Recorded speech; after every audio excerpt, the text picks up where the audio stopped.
नमस्कार दोस्तों, मैं डॉक्टर पराग शर्मा और आज हम डिस्कशन करेंगे कि कार्डियक की जो भी प्रॉब्लम्स होती है, इनसे हम कैसे बच सकते हैं। तो इसी के रिगार्डिंग आज हम थोड़ा डिस्कशन करने वाले हैं, जिसमें डाइट और एक्सरसाइजेस क्या-क्या कर सकते हैं या फिर घरेलू नुस्खे वगैरह क्या है, उसके ऊपर में हम इस वीडियो में डिस्कशन करेंगे। एक चीज़ है कि डाइट और एक्सरसाइज से अगर हम ढंग से करें, तो 30 टू 50% चांसेस कम हो जाते हैं कोई भी कार्डियक प्रॉब्लम होने के।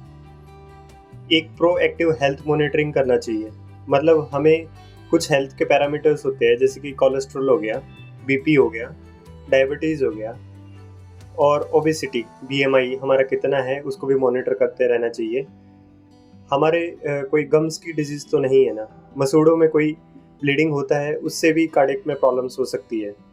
अगर इनके अलावा हमारे फैमिली या जेनेटिक हिस्ट्री है कि हमारे फैमिली में पहले भी किसी को कार्डियक अरेस्ट आया है मदर फादर में, तो हमें इन चीज़ों पे थोड़ा-सा गौर करना चाहिए और इनको प्रॉपर टाइम पे विदिन 6 मंथ एटलीस्ट मॉनिटरिंग करते रहना चाहिए। ऐसा नहीं है कि ज़्यादा एज होने के बाद में ही हमें इन चीज़ों पे ध्यान देना चाहिए। आजकल का लाइफ़स्टाइल बिल्कुल ख़राब हो चुका है, जिसमें हमें इन चीज़ों पे रूटीन में एटलीस्ट 6 मंथ में एक बार जाँच कराते रहनी चाहिए। तो डाइट और एक्सरसाइज से हमने देखा कि 30 टू 50% चांसेस कम हो जाते हैं। तो ऐसी डाइट क्या है जो कि हम फॉलो कर सकते हैं, जिससे हमारे को कार्डियक की प्रॉब्लम्स कम होने के चांसेस होते हैं। खाने में हम ऑलिव ऑयल यूज़ कर सकते हैं, नट्स यूज़ कर सकते हैं, जैसे कि बादाम हो गए, अखरोट हो गए। ज़्यादा खाने की ज़रूरत नहीं है, बस 2 बादाम, 2 अखरोट इतना ही काफ़ी रहता है। ज़्यादा लेने से बॉडी में हीट की प्रॉब्लम होती है और इसको भी लेने के लिए रात को बादाम को हमें दूध में भिगो के रखना चाहिए और अखरोट को हमें पानी में डाल के रखना चाहिए और ये एक कांच के बर्तन में हमें रात को भिगो के रखना चाहिए। सुबह उसका छिलका उतार के हम ले सकते हैं। फ्लैक्स सीड्स, चिया सीड्स, इनके अंदर में भी गुड कोलेस्ट्रॉल होता है, जो कि एचडीएल को बढ़ाता है।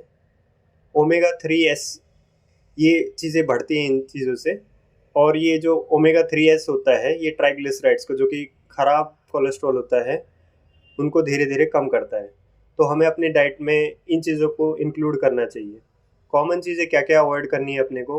अपने को नमक कम करना है, टोबैको कम करना है।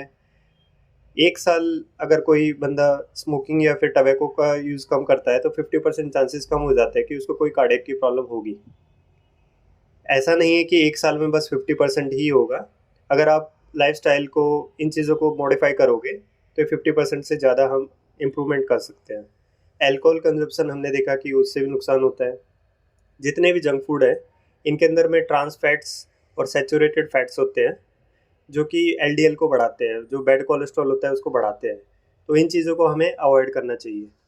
घर में क्या-क्या कॉमन चीज़ें हैं जिनको हम अपनी रूटीन की डाइट में इंक्लूड कर सकते हैं? उसमें एक तो गार्लिक हो गया, लहसुन हो गया और लहसुन को अगर हम रॉ फॉर्म में, मतलब जैसे कि चटनी बना लिया उसका, ऐसे तरीके से यूज़ करेंगे तो वो ज़्यादा बेनिफिशियल होता है। उसी को सब्ज़ी में अगर यूज़ करते हैं तो उसका बेनिफिट्स हमें कम मिलते हैं, क्योंकि उसके जो वोलेटाइल ऑयल्स होते हैं, वो ख़त्म हो जाते हैं उसमें सब्ज़ी बनाते टाइम पे। तो उसका असली बेनिफिट लेने के लिए उसको कच्चे फॉर्म में लेना है, वैसे तो नहीं ले पाएँगे, तो चटनी फॉर्म में हम ले सकते हैं। और गाँठ वाली जो हल्दी होती है, उसको आप ले सकते हो। पुदीना हो गया, अदरक हो गया, अनार बहुत अच्छा ब्लड सर्कुलेशन बढ़ाता है और बीन्स हो गया, लौकी की सब्ज़ी हो गई या फिर लौकी का सूप हो गया, दालचीनी हो गया, अर्जुन का काढ़ा और ग्रीन टीज़, आप इनको यूज़ कर सकते हैं।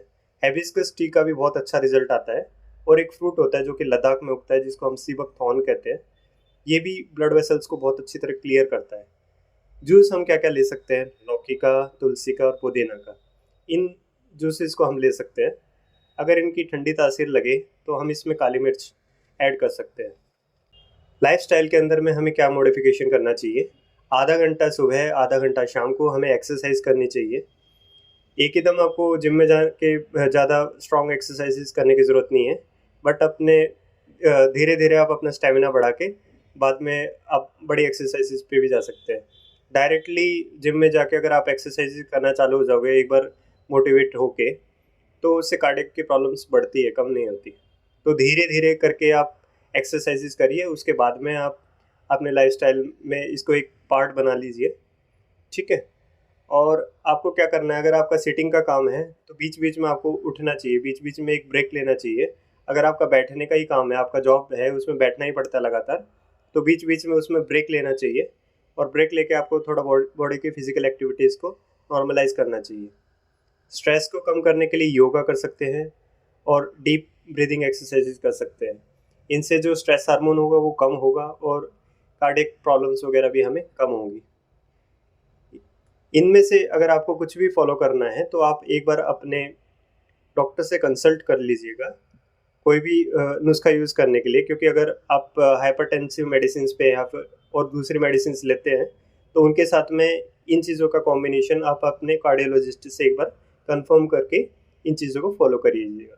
Thank you.